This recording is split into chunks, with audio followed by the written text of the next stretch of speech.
I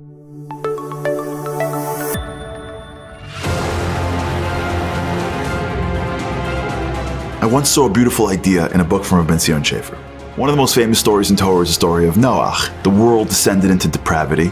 Hashem needed to start again and told Noach, I'm bringing a flood. Noach has to build an ark that's going to save him and the animals and start again.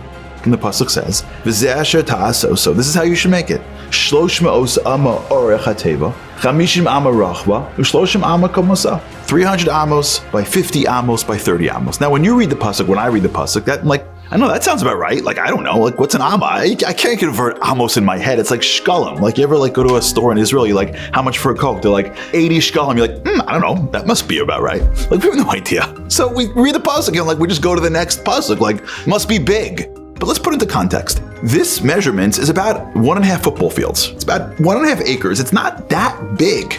The Bronx Zoo has 4,000 animals and has 265 acres. This teva has tens of thousands of animals and it's 1.5 acres? It's impossible. Well, this is not my question. This is Rabbi Noach's question.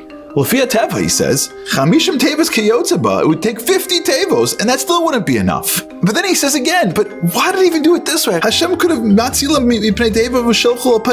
could have had them walk on water or fly in the sky. Why did Hashem make it so hard?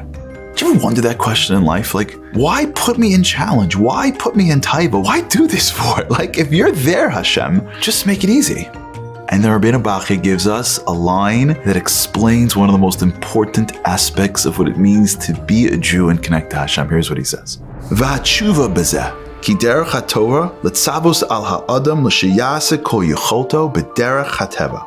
Because the way of Torah, the way of Hashem, is to command someone to do something for that person to use everything he's got in a natural way.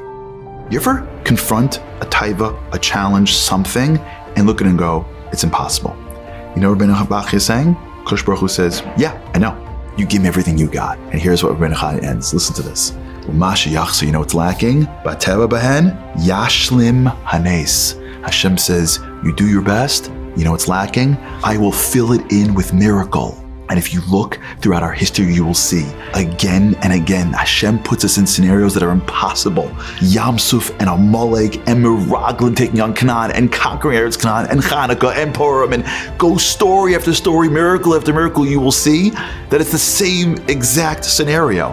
Hashem takes people and says, yeah, it's impossible. What are you going to do?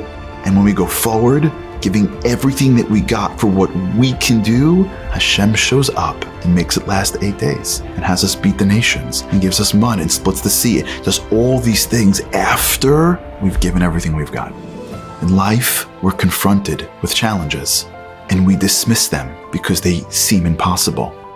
The next time you're in a challenge and it seems impossible, go, that seems just about right. My job is to give everything that I got, and I know Yashlim Benes. A Jew never asks, could I? A Jew asks, should I?